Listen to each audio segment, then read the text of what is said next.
एक बड़ी खबर आ रही है गाजियाबाद से, जहां पर ग्रामीणों ने पुलिस पर पथराव किया है। बच्चा चोर महिलाओं को पकड़ने गई थी पुलिस और आरोपी महिलाओं को फिलहाल थाने ले जा रही है पुलिस, लेकिन पुलिस पर हमला किया गया और जो ग्रामीण है वो महिलाओं से बच्चा देने की मांग करते रहे।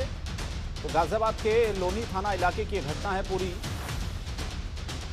तो गाजियाबाद के अशोक विहार कॉलोनी में बीते दिनों एक बच्चा चोरी हो गया था। कॉलोनी के लोगों ने 3 महिलाओं को बच्चा चोरी करने के आरोप में पकड़ लिया और इसकी सूचना पुलिस को दी।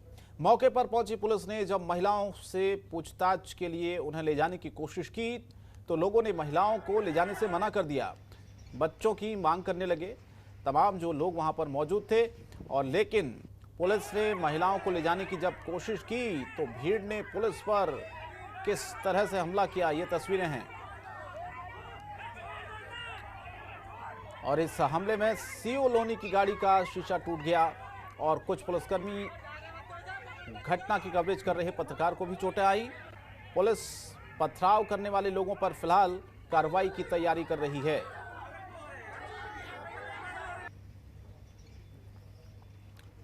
अरुण चंद्रा हमारे संवाददाता इस खबर पर फोनलाइन पर जुड़े गाजियाबाद से। अरुण, क्या ये विवाद था जिस वजह से महिलाएं पुलिस से भिड़ गईं? देखिए, कुछ दिन पहले शंकर बता दूं कि एक बच्चा चोरी होता है और उस बच्चे के चोरी के शक में 3 महिलाओं का नाम दिया जाता है। आज उन महिलाओं को दबिश देने के लिए पुलिस मौके पर पहुंचती है और उन तीनों महिलाओं को लेकर थाने जाने की तैयारी करती है। तो ग्रामीणों में आक्रोश था कि बच्चा जो चोरी हुआ है उस बच्चे को यहीं बरामद किया जाए, और उसी के चलते पुलिस टीम पर हमला कर दिया गया। वहां पर जो कवरेज कर रहे थे पत्रकार, उन पर भी पथराव किया गया है। सीओ लोनी है, उनकी गाड़ी टूट गई है। 3 से 4 पुलिसकर्मी घायल हो चुके हैं और अभी जो पुलिस है वो अपनी कार्रवाई कर रही है।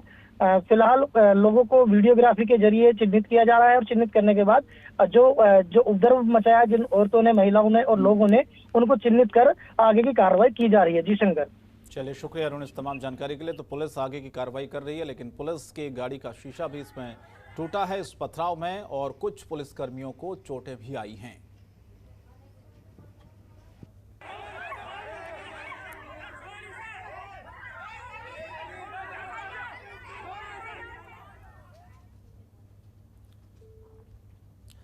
आगे बढ़ते हैं। उत्तर प्रदेश में आज कोरोना मामलों का रिकॉर्ड टूटा है। बड़ी खबर आपको बता रहे हैं, इस वक्त प्रदेश में 24 घंटे में कोरोना के 30,594 नए मरीज मिले हैं। पिछले 24 घंटे में 129 कोरोना मरीजों की मौत हुई है। सिर्फ लखनऊ में एक दिन में 5,551 नए केस मिले हैं। लखनऊ में 24 घंटे में कोरोना के 22 लोगों की मौत हुई है।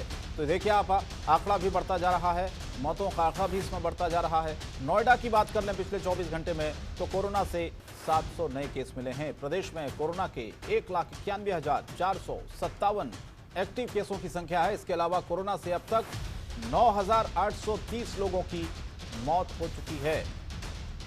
विनायक गुप्ता हमारे संवाददाता इस खबर पर ऑनलाइन पर जुड़ रहे हैं। विनायक, ये तस्वीरें, ये आंकड़े लगातार डरा रहे हैं पिछले 24 घंटे में जो केस सामने आए हैं कोरोना से, लेकिन सवाल ये है कि आखिर ये आंकड़ा कहां पर जाकर रुकेगा और प्रशासनिक व्यवस्थाएं कितनी मुकम्मल है उत्तर प्रदेश में? जी, आपको बता दूं, लगातार जो है स्वास्थ्य विभाग की तरफ से तरह तरह की गाइडलाइंस और तरह तरह के जो है जागरूकता अभियान चलाए जा रहे हैं। नोएडा पुलिस की तरफ से लगातार अभियान चलाए जा रहे हैं, लेकिन आंकड़े की बात करें तो आंकड़े जो है बड़ी तेजी से बढ़ते हुए निकल करके आ रहे हैं। आज भी 24 घंटे के अंदर में 700 आंकड़े निकल करके आए हैं। कहीं ना कहीं बहुत तेजी से आंकड़े जो है निकल के आ रहे हैं। पिछले रिकॉर्ड भी ये तोड़ते हुए आंकड़े दिखाई दे रहे हैं। लगातार जो है 24 घंटे के अंदर में 3 लोगों की डेथ हुई है कोरोना मरीजों की, और अब जो है गौतम बुद्ध नगर के अंदर में 103 लोगों की जो है टोटल कोरोना की वजह से डेथ हुई है। लगातार जो है स्वास्थ्य विभाग जो है जितनी भी गाइडलाइन जारी करता है पर उसको धरातल पे फॉलो नहीं किया जाता है। आज भी जो 35 घंटे का जो है वीकेंड कर्फ्यू लगाया गया था, पर शाम होते होते दिखाई दे भी जा रहा है कि सड़कों पर लोग भी निकल करके आ रहे हैं। कहीं ना कहीं जो सुबह तस्वीरें दिख रही थी कि उसका असर देखने को मिल रहा था, पर शाम होते ही लोग अपने घरों से बाहर निकलकर रोड पर घूमने के लिए निकल रहे हैं। कुछ लोग मास्क लगा रखे, कुछ लोग नहीं लगा रखे। तो कहीं ना कहीं जो गाइडलाइंस है उसका जो है सख्ती से पालन नहीं कराया जा पा रहा है, जिसकी वजह से जो कोरोना के मामले हैं वो तेजी से निकल रहे हैं। और कुछ जो गौतम बुद्ध नगर में जो आम लोग हैं वो भी इस चीज को जागरूक नहीं हुए हैं। जो लापरवाही बरत रहे हैं और सीधे निकल के घूम रहे हैं, कहीं ना कहीं उसकी वजह से भी आगरा बहुत तेजी से बढ़ता हुआ दिखाई दे रहा है जी। लेकिन प्रशासनिक व्यवस्थाएं हो सकती है विनायक, कई बार दुरुस्त नहीं होती हैं, हम देखते हैं, लेकिन लोगों की जो जिम्मेदारी है उस जिम्मेदारी को लोग कितना समझ रहे हैं?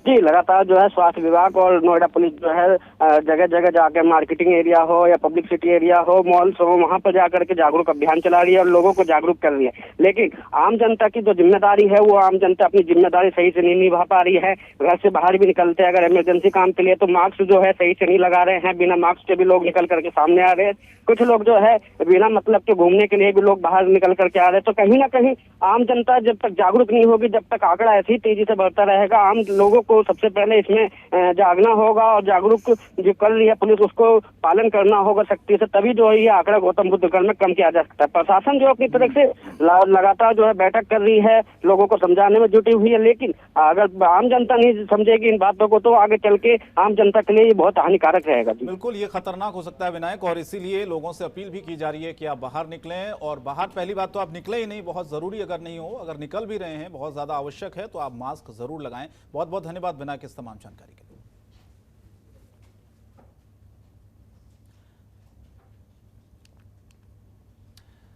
और आगे बढ़ते, मुख्यमंत्री योगी आदित्यनाथ ने प्रदेश के अति प्रभावित 12 जिलों में आईसीयू और आइसोलेशन बेड्स की क्षमता को दोगुना करने के निर्देश दिए हैं। सीएम ने चिकित्सा शिक्षा मंत्री को आदेश देते हुए कानपुर में रामा मेडिकल कॉलेज और नारायणा मेडिकल कॉलेज की सुविधाओं में बढ़ोतरी किए जाने के निर्देश दिए हैं। लखनऊ, प्रयागराज, मुरादाबाद, झांसी, कानपुर सहित संक्रमण से अति प्रभावित करीब 12 जिलों में आईसीयू और आइसोलेशन बेड्स की क्षमता को दोगुना किया जाएगा। सीएम ने प्रदेश में ऑक्सीजन की आपूर्ति को और बेहतर करने के लिए अलग अलग स्थानों पर 10 नए ऑक्सीजन प्लांट स्थापित करने के निर्देश देने के बाद ही तय समय सीमा में राजधानी लखनऊ के एसजीपीजीआई में 20,000 लीटर का लिक्विड ऑक्सीजन प्लांट लगाया गया। इसके साथ ही बाकी 9 ऑक्सीजन प्लांट स्थापित करने में डीआरडीओ का सहयोग भी मिलता हुआ दिख रहा है। तो इस तरह से ऑक्सीजन की कमी ना हो, क्योंकि बहुत सारी खबरें ऐसी आई जहां पर ऑक्सीजन की कमी अस्पतालों में रही, कई मरीजों ने दम भी तोड़ा, और ऐसी महामारी के वक्त में बिल्कुल कमी ना हो, इसीलिए खुद मुख्यमंत्री योगी आदित्यनाथ बैठकें भी करते रहे हैं और जो 12 जिले हैं, प्रभावित 12 जिले, वहां पर बेड की जो संख्या है उसे दोगुना करने के निर्देश दिए हैं अधिकारियों को।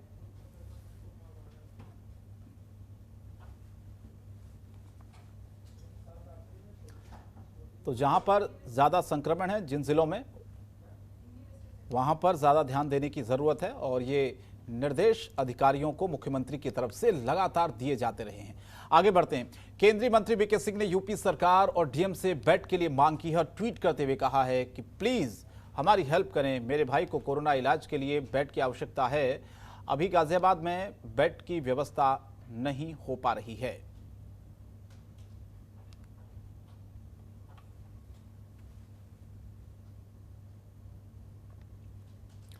और सपा प्रवक्ता अनुराग भदौरिया ने सरकार पर जमकर निशाना साधा और अस्पतालों में चल रही कमियों को लेकर सरकार पर हमला बोला। आइए आपको सुनाते हैं क्या कहा अनुराग भदौरिया ने।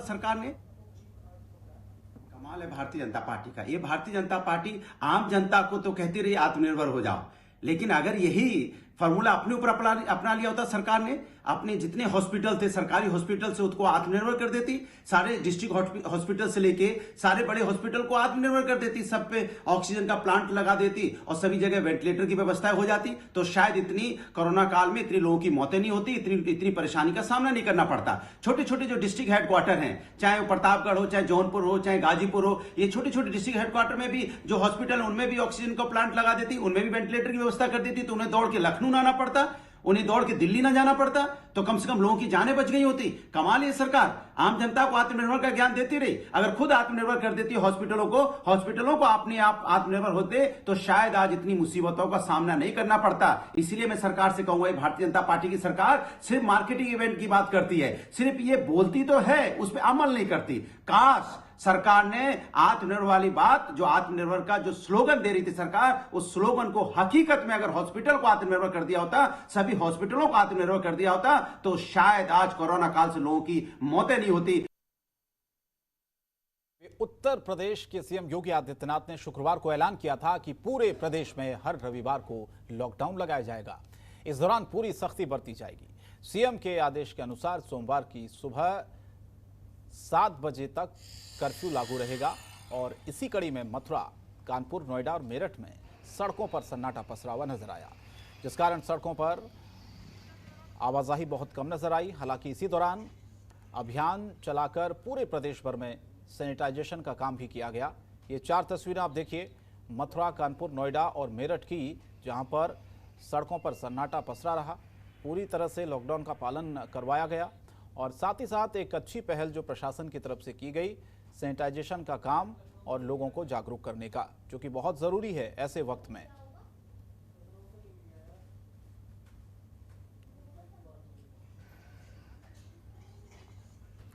और मिर्जापुर में भी लगातार कोरोना वायरस का कहर बढ़ता जा रहा है, जिसे देखते हुए मां विंध्यवासिनी मंदिर को भी सैनिटाइज किया गया। आपको बता दें कि एक दिन के लॉकडाउन में सीएम ने पूरे प्रदेश को सैनिटाइज करने का आदेश दिया था, जिसके बाद पूरे प्रदेश भर में सैनिटाइजेशन का काम किया गया। इसी कड़ी में मां विंध्यवासिनी मंदिर को पूर्व सभासद अवनीश मिश्र ने सैनिटाइज करवाया। तो ये तस्वीर है मिर्जापुर की मां विंध्यवासिनी की, क्योंकि अभी मंदिर फिलहाल बंद रखा गया है भक्तों के लिए कोरोना की भयावह स्थिति को देखते हुए, लेकिन सैनिटाइजेशन का काम पूरी तरह से मंदिर परिसर में किया जा रहा है।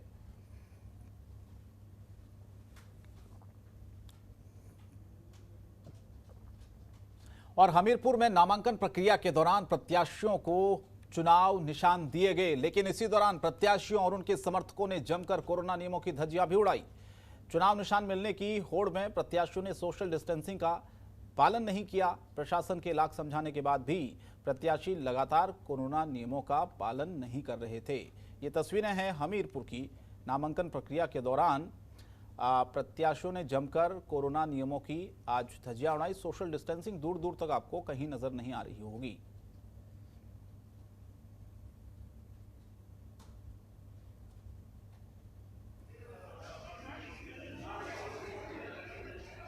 और अयोध्या में श्री राम जन्मभूमि परिसर में भगवान श्री राम का जन्मोत्सव इस बार भी कोरोना संक्रमण के चलते बेहद सादगी के साथ परंपरागत तरीके से मनाया जाएगा।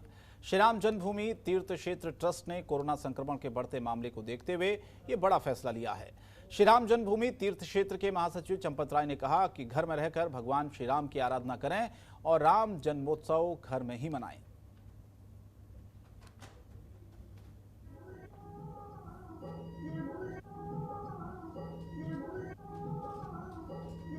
परिवार की सुरक्षा,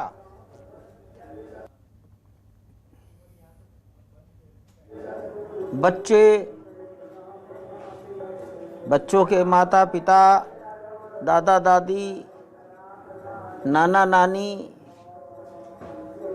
ये अगर स्वस्थ हैं, निरोग हैं, तो घर में आनंद रहेगा, परिवार सुखी रहेंगे, गांव सुखी रहेगा। खबरों के निष्पक्ष विश्लेषण के लिए सब्सक्राइब करें Janatantra TV and press the bell icon. Never miss any update.